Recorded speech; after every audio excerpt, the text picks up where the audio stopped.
Hey everybody, welcome to Strip Search, the comic strip podcast. I am Pete Chianca here with Dave London. Hi Dave. Hey Pete, How you been? I've been good. It's been a while since I've seen you, as you can probably tell. Yes, you're looking a little bushy there. You're looking a little man of the mountains. I'm gonna audition for the new Grizzly Adams remake. I think I think you'd that's be a perfect for re that. reference lost on younger viewers. Yes, that's very much a 70s reference. So people could Google it. Yes, we've been we haven't had a podcast episode in a while, and we've been kind of busy with our comic strip pet peeves, but not with creating new strips necessarily. We have a project going. You want to talk a little bit about that? So, well, we have actually a few projects, right? A lot of balls in the air. So we have some new books we're working on, compilations of the strip. So that's one thing. We have our pet peeve strip and our pet peeve singles that we'll be compiling into new books coming out hopefully in the 2024 year. Yep, and And we're then, we're looking to because we want to deliver a quality product. We are going through the strips that we've generated over the last couple of years and making improvements and tweaks and refining the jokes so they are perfect, yeah, perfect jokes just for your viewing that's right. pleasure. The one thing we have to do is bring in cousin Oliver, and we'll be all set, I You're think. right, right. Incidentally, I just So related to none of this. I just finished listening to the audiobook of Henry Winkler's memoir, and he goes into nice. great detail about jumping the shark and what that has, the significance of that in his career. I'd highly recommend it to anyone of our generation who grew up with the Fonz. I think would I, very I much I appreciate. re I remember the episode. I remember actually watching the Jumping the Shark Oh, episode. Yeah, absolutely, must absolutely. have And been what, 1982, give or yeah, take. I think even or maybe even a little earlier. I'll have to look it up. But yeah, he points out in the book that it's become shorthand for when a show starts going downhill. But he said they were on for another 8 years or something after that episode, so it didn't exactly jettison the whole affair. But anyway, yeah. So hopefully we have not jumped the shark with pet peeves. Instead, we're going back and sort of doing some refinements, doing some special editions, and we're going to put those books together over the next couple of months, and we'll let you know how you can get your hands on a copy or copies of those. What else is in the coming days? Well, so in personal appearance of pet peeves, you and I will be over the course of the year. We have some library presentations we're lining up where we teach some youngins how to write and draw a comic strip. We have some Comic Cons we'll be appearing at, like Kids Con New England will be coming up this year, and all this information will be on our website about when the events are and where they are. So folks, if they choose, can come out and see us, or maybe sign up for some of our scheduled lessons. That's right. We are going to post all those on our website, which is petpeevescomic.com. And you could also, of course, follow us on all the various social medias, even some I probably don't remember. Whenever a new one pops up, we sign up for it. So you could take a look for us there, and we'll let you know where you could come see us or bring your little ones or come visit us and buy books. And at those events too, those comic cons, Dave will often give his presentation on how you could become a successful cartoonist like him. So that's always fun. So yeah, I feel like there's a lot going on, and then we'll sort of figure out where the Peeves family goes from there. But we've actually been at this for a while. This strip, I realize, it's always fun sort of to go back for these compilations because you find a lot of strips that you sort of forgot about years before. So we've been at this for like over 7 years putting this thing out. 2016, I know. Yeah, we did it to distract us from who was president, and Exactly, and just sort of and kept it we're going. still there. We're still trying to be distracted. Yeah, yeah, we're gonna keep it going as long as we have to, just so we could don't have to think about that. Um, so yeah, so that's exciting. And today, even though it's been a couple of months since our last podcast episode, we wanted to take an opportunity to talk to today's special guest, who has been on the show before. One of our most celebrated episodes, if I recall, Mr. Will Henry, who does the comic strip Wallace the Brave.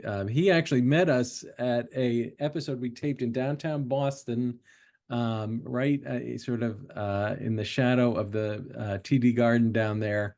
A few years ago, some beers were imbibed and conversation was had, and he's been just on a real roll since then, and had an interesting development involving his strip and his hometown newspaper, the Providence Journal, and we're going to get into that with him. So we're very excited to have him back on. Looking forward to that, and looking forward, we're back in the saddle on Strip Search. We'll be lining up some great guests over the coming months, and folks should stay tuned to all our social media and information to find out who will be coming on down the pike. Excellent. All right. Well, then we won't keep you waiting anymore. We're going to take a break of less than 30 seconds, and we will be back with Will Henry on Strip Search, the comic strip podcast. Stay tuned.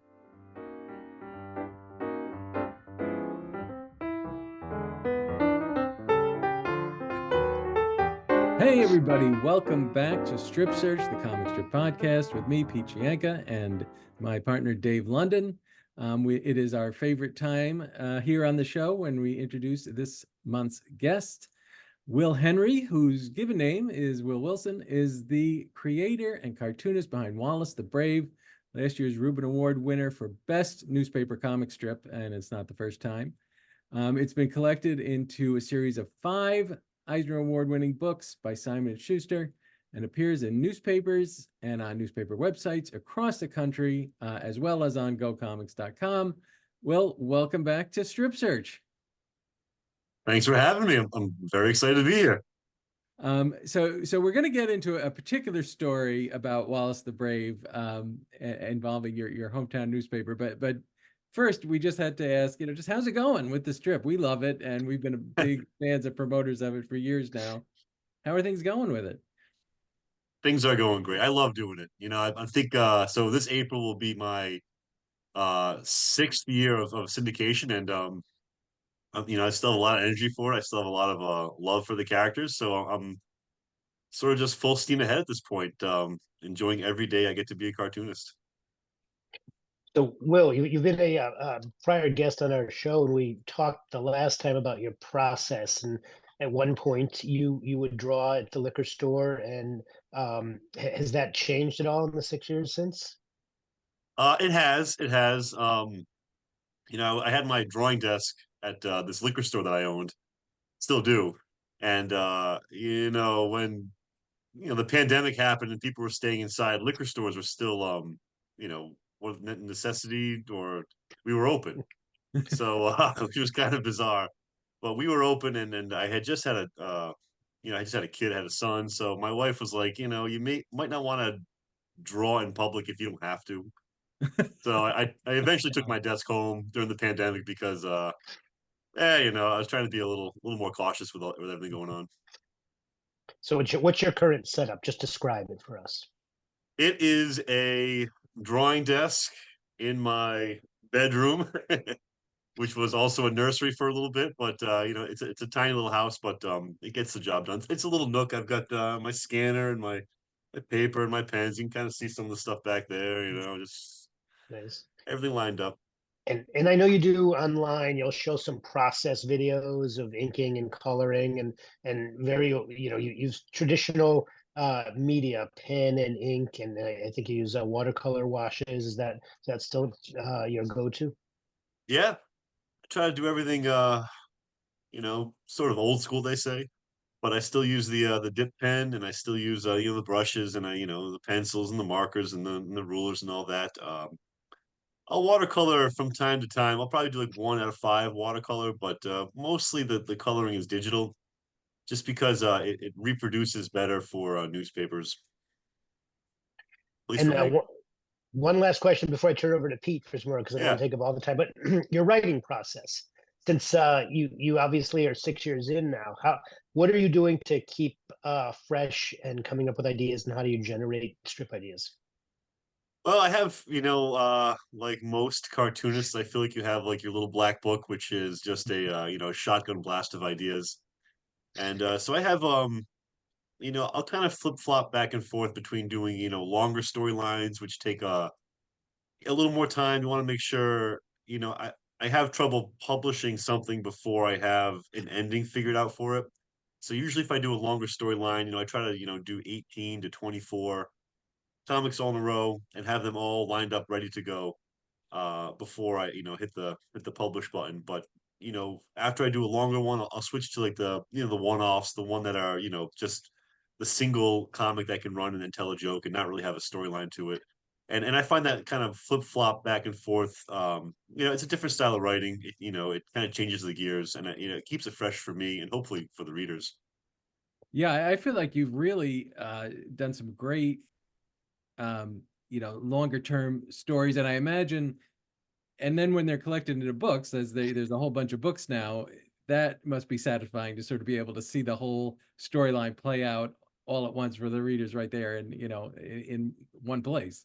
Yeah, and I find like the backbone is of the comic is a newspaper comic. And there was a time where you would do a longer storyline in the newspaper, and then once it was published and then recycled, that would be it until like the books come out. But now I find I can be a little more aggressive with my canon and like callbacks to earlier stories because all the comics are now available online. So Right. it's almost like the Netflix model where you could cruise through half a year's worth of comics on in like an hour and just kind of like read them all in order, and then they can stay fresh. And sometimes the jokes can hit a little bit harder, or like the storyline can flow a little bit better because the readers have the references right in front of them. And it's clearly resonating. It's resonating with readers and with your fellow cartoonists because it's, I think it's fair to say it's highly lauded. Can we say that, David? That's a reasonable I, assumption. I, Now, I meant, yeah, I probably have to go look that up in a dictionary, but yes, I think we yeah, can say we're gonna it. say it's lauded. Um, were you at the Rubens last year? Oh yeah, it was great. I've been married to my wife for like 10 years and she's never seen me in a tuxedo, so we went out and she saw me in tuxedo, and she wore a nice dress, and it was a great time. Where was it this year? Was Beautiful Jersey City. right. I knew it was somewhere in the Northeast. I couldn't remember the exact place. But it was a blast. Oh, it was so much fun. But my God, it was hot. I mean, that was like I just remember like stepping out of the hotel and it was like you're like hit by like a just a heat wave. Oh, Was Bruce Springsteen there? I think he's required to attend all no, but I did hear crazy a couple events. songs while I was there. And was it like now they don't tip you off in advance, right? You find out at the ceremony. Yeah, at least for me. Yeah, I had no idea. Yeah, was it? I mean, is that a thrill? Is it like Yeah, on I TV? mean, I don't win a lot of awards, so whenever I do win one, it's kind of it's special, and it gives me nerves and all that, but yeah, it's fun. And I have a high for like 24 hours, and then like It's back to the grind. my editor's like, hey, by the way, you still have some deadlines. It is fun though. I mean, it's a great. Yeah, you don't want to put too much on the awards, but it is nice. It is. Particularly something that's an industry award. It's people who know what you do and what goes into it and appreciate it. Yeah. Plus, cartooning can be a very solitary career, and sometimes like I just write it and send it out the door, and I don't really have time to like see if it's resonating or see if it's hitting the audience is trying to hit. So whenever a little recognition comes along, man, it just it feels really good, Well, reaffirming too.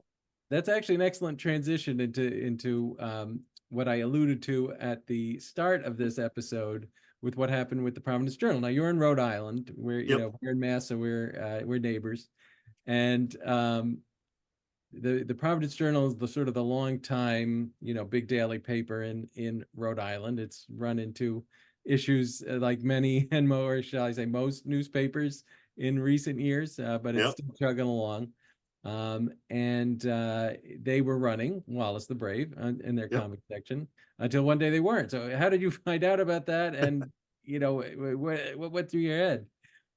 Well, I kind of my sales team at Andrews McNeil, they kind of hinted this maybe in early October, where they said, like, a deal went down with Gannett, which is sort of the parent company to a whole bunch of newspapers, and they were trying something out to cut costs where they would they owned all these different newspapers and they all had their different comic pages.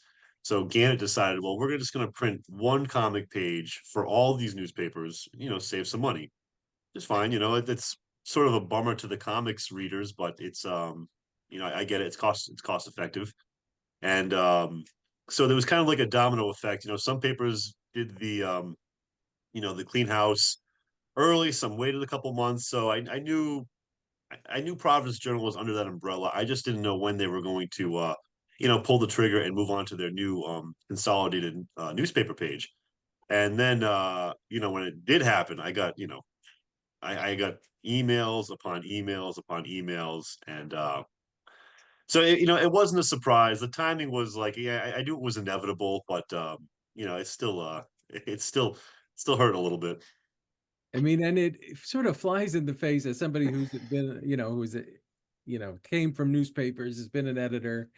It sort of flies in the face of what you do in terms of catering to your local audience. Like, here's a local guy who's made good, here's an easy way to spotlight something that actually has reverberations in your own community. And, there's a bottom line decision, and then, poof. But it didn't end there. You said you started to get emails, and then what happened after that? Yeah, so there was a sort of a mini campaign to bring the comic back, which admittedly I didn't really have a lot to do with. I kind of just people would send me emails that they would write, and I maybe put them up on some of my social media, and sort of explain the situation of what was going on with the Providence Journal. And it was definitely the silver lining to the whole the whole fiasco, was to find out that there was this hardcore group of readers that were really upset to see the comic leave, and they were very vocal about it. And they let the Providence Journal know that they wanted to see the comic, they wanted to see Wallace. So that was like the heartwarming part of it, is to know that that my neighbors have my back, and they you know could see themselves in the comic and the characters.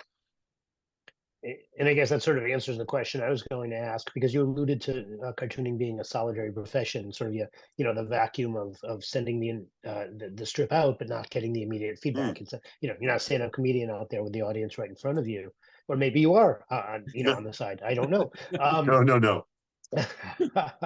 But so having that welling up of support must have, I assume, just as you say, the heartwarming. This is for the feel good story for Will Henry.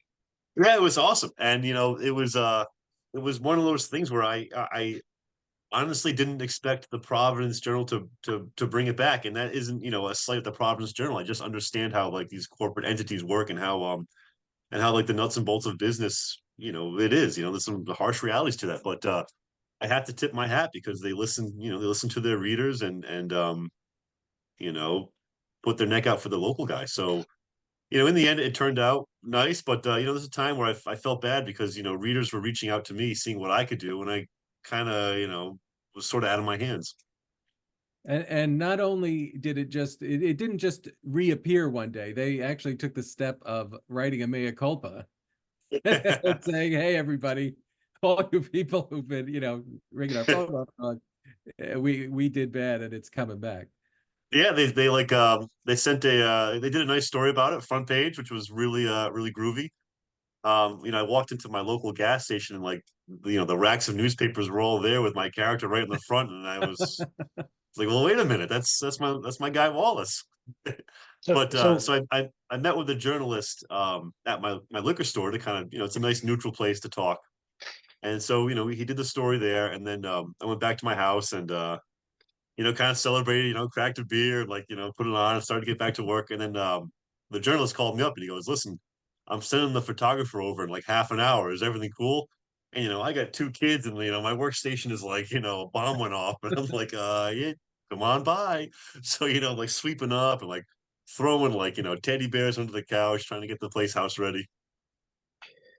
What I was going to ask, maybe just a little bit of a tangent, but just the celebrity status that you've developed both locally and nationwide, but certainly locally, when you walk down the street or when you go to the gas station, have people recognized you as the Wallace the Brave guy, or are you incognito when you're walking around?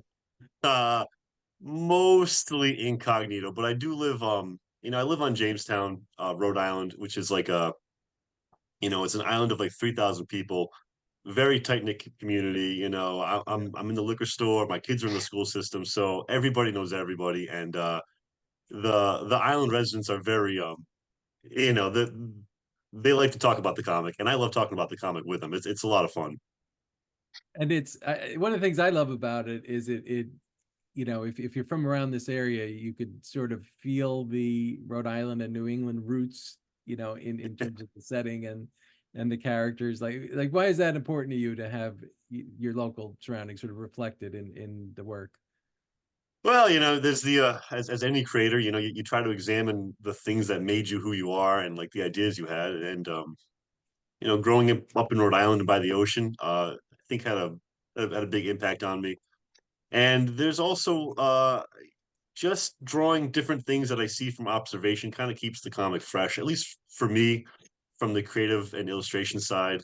Just because like I can throw in, the wharf that I walk past every day, or I can throw in like the windmill that I see in my drive home. All those things kind of build the comic, and I help it. I think it helps build the time and place of the comic. The same way, like I'm not trying to compare, but I know I was heavily influenced by the town in Jaws because I feel like the Mhm. town in Jaws was its own character, and I feel like that movie wouldn't be half as impactful without the small town feel and the time and place of it. So I took my cues from those kind of sets and so those kind of those locations. And do you And so, find? Oh no, go ahead, Dave. whoops. Oh, I was going to. So I talked a little bit, or I asked you a little bit earlier about your process, but a more specific question, just because you're talking about the location and the setting. A lot of cartoonists, certainly in the old days, had a morgue of pictures, old magazine clippings they would go to. Now we obviously have Google Images, but you have a very, very unique setting and very unique location for your characters. So are you using something to look at when you draw, whether it's a building or the seashore, or are you just pulling it out of, the wilds of the imagination? It's a little bit of both. I find that I think my drawing style works best when it is sort of I have the idea in my head of what it looks like, but it may not be exactly what it looks like. And I feel like that kind of translates to a little more of like the fantasy of it, where like it's not quite exactly what it is, but it resembles what it is, if that makes any sense. Like kind of looking through like blurred goggles a little bit where it's that, but it's not exactly perfect. It's just sort of an interpretation of what it is. And if I get stuck on something, I'll walk downtown, like I said, look at the docks, or maybe pull up a picture online, that sort of thing, just to make sure I get the angles right, or like the certain details that would really make it. And how big are you drawing those? Because I feel like it's more complex than a lot of strips Oh, where maybe you could do it on a smaller scale. do you want an example? I got a bunch. Yeah, So this is I do what was that, 14 inches, I think, 14 by 5. yeah, that makes Yeah. sense. But then I do these giant Sundays, which are like even bigger. That Title looks panel and all. I think those are like, I don't know, 24 inches maybe. that Do looks you, like a do lot you of work. do you Yeah, pre-cut? that was a lot of work. Do you pre-cut and template the outer box, or do you do it as you go? I'll do it as I go. So maybe I'll do a month's worth at a time. Maybe it takes me like a half an hour. Zip, zip, zip. Use my X-Acto, cut them in half. And as far as the writing goes, so you've been with these characters now for 6 years. Like how much of it is just sort of coming up with a scenario and saying, well, Wallace clearly would do this when presented with that, and just sort of letting it go, or are you starting with a punchline and working your way back? Like how are you doing that process? You know, it varies. You know, having to do a comic every day, I'm kind of taking everything I can put into a comic, I will take, whether it starts with the punchline, whether it's like maybe just a line that I think would a character would be fun saying or it would be interesting. I find the storylines are a little more character driven and the one-offs are a little more punchline driven. That's sort of where I lie. Like a little bit of everything I find makes the comic go round. Yeah, no, we're definitely in that same in that same boat. And I'm sure, like every cartoonist, any number of times during the day, you go, "That's a strip." You just see Oh, something that causes the light bulb to go on. Like you said, your black book with with your ideas. there's nothing better. The best feeling just when that idea clicks and you're like, oh, that's gonna be pretty good. Yeah, Should we go but back write and it down because I can't tell you how many times that's happened to me. And oh, I'll remember that. And the next day it's gone. have you gone back and just like looked at strips from years ago that you completely forgot about and just make yourself laugh when you reread it? Oh, it's the weirdest thing. Like my kids are starting to get into the books and I'm reading these and I'm like, I don't even know what the punchline is. I maybe it's funny, you tell me. How old are they now? 4 and 5. All right, so just that age, where kids start to get into comic strips. I feel like Yeah. that's when, I remember being in kindergarten and being a Peanuts fan. That's Oh sort of yeah. when it all started for me. Like you start reading and that's the first thing you pick up. So that's a great Yeah. age for I remember Garfield. Garfield in first grade was I had those little like horizontal that. books. I had like Yeah. hundreds of them. And now, have they gotten into your pens yet? I guess is the question. Oh yeah. Yeah. I'm such a sucker. I get these like high end like artist markers. I'm like, oh, these are primo, adults only. And then my kid's like, can I try it? And I'm like, yeah, of course you can try it. We got to learn. That doesn't change. My kids are older, and I'll walk into their bedroom, and there's like my drawing pens are in there. I'm like, where'd you get this? You know, Yeah, it must be hard to resist. Oh yeah. Um, Dave, did you have any other questions about pens and things? I don't want to I step on your I toes, but think I've you love exhausted asking the about tech. pens. I've exhausted the tech Q&A. I don't want to take up all the time geeking out on that. So I'll turn it over to you, Pete. Um, so we're on, I think we said the fifth book, right? It came out Yep. recently, and are you looking to, and they've all been collections up to this point, right? Of previous strips. Do you have any plans, or maybe even way down the road, of expanding into different types of books? A lot of people have gotten into the Wimpy Kid style where there's prose and illustration as opposed to strips, or would you like to see it animated at some point? What's down the road for Wallace the Brave? Um, Immediately, I think I'm going to, I think my next project will be a like a hardcover Sunday book.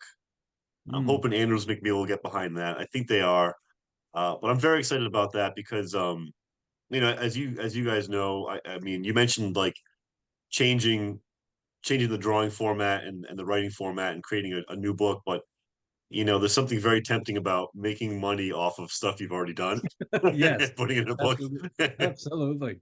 Really milking that cow. So, that's what I'm sort of looking at now is more collections. I'll do that Sunday collection. Um, my former editor at AMU, Sheena Wolf, has transitioned into being an agent, like a literary agent, and so her and I are working on a children's book, which we've just decided to make one. We haven't really come up with an idea or anything like that, so that's sort of on the back burner also. So those two projects are sort of the most immediate. And I'd love to see animation. A lot of these stories that I'm writing, they're great in comic strip format, but I could also see them translating to like an animated show or short or something like that. Have you in your mind come up with like the voice actor who you want to voice the different characters, or is that too Oh, far of down the course, line? yeah. I got my Okay, wish list. all right. I mean, it's such an A-list now of people who do cartoon voices. I mean, it's Oh basically yeah. you name it, they've done it. the who's who, like the new career. Yeah, yeah. I was telling Dave before you came on, I just finished listening to Henry Winkler's memoir. You're a little younger than us, but The Fonz was Oh it yeah. when Dave and I were growing up. And he talks about how after he got typecast and couldn't get a role to save his life because everybody thought of him as Fonz, got into voice acting. And sort of made his comeback from there. And people, they love animation. I think it will always be a sort of beloved form. And when I look at a strip like Wallace, I like you said, because the stories have a little depth to them, and and you feel like the characters, and they're sort of adventures, and you would say that in the, I think, don't you call them a Wallace the Brave adventure? It's not just a compilation, it's an adventure. I feel like it could adapt to that. So I'm going to make a few calls.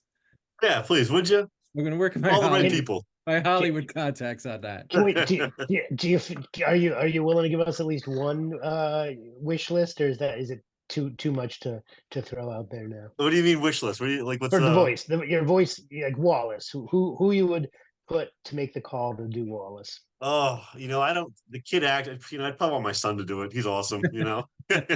But the kid actors, I don't really know. I mostly think about the parents and who they would be. That's kind of it. I haven't. I'd hate to say somebody out loud, and jinx it. So Yeah, I won't think put you on the spot anymore. I mean, I love the one thing I loved about the Peanut specials were that they were actual kids, that yeah, you never heard of.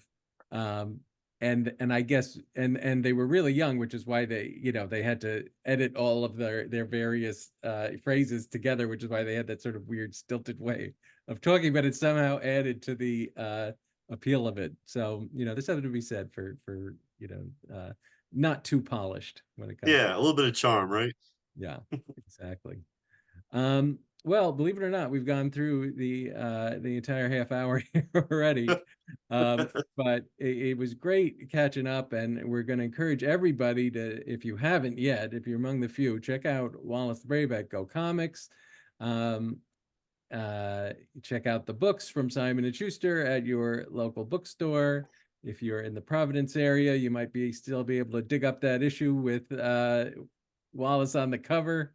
And anything else that our readers and viewers need to know about where to find Plug you? away. You've given us a couple of things, but plug away. Now's your chance. Oh, I got nothing to say.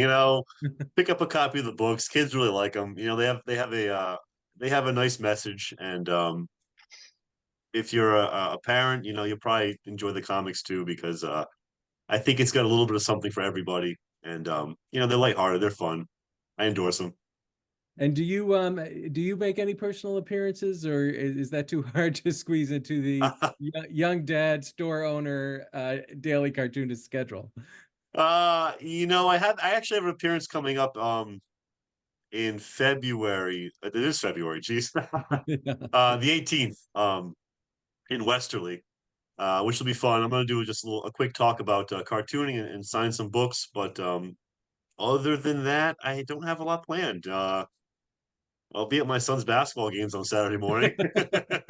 All right, Bring I some know that. books with you and set up a table. that's right. Okay? It's perfect, right next to where the Girl Scouts are Yeah, selling. exactly. Get your cookies, get your books. Well, Henry, thank you so much for being here on Strip Search. Best of luck with Wallace and with everything else. And Dave and I will be back with another episode any month now, right, Dave? There's 12 of them in the year. We'll find one. Excellent. Take care, everybody.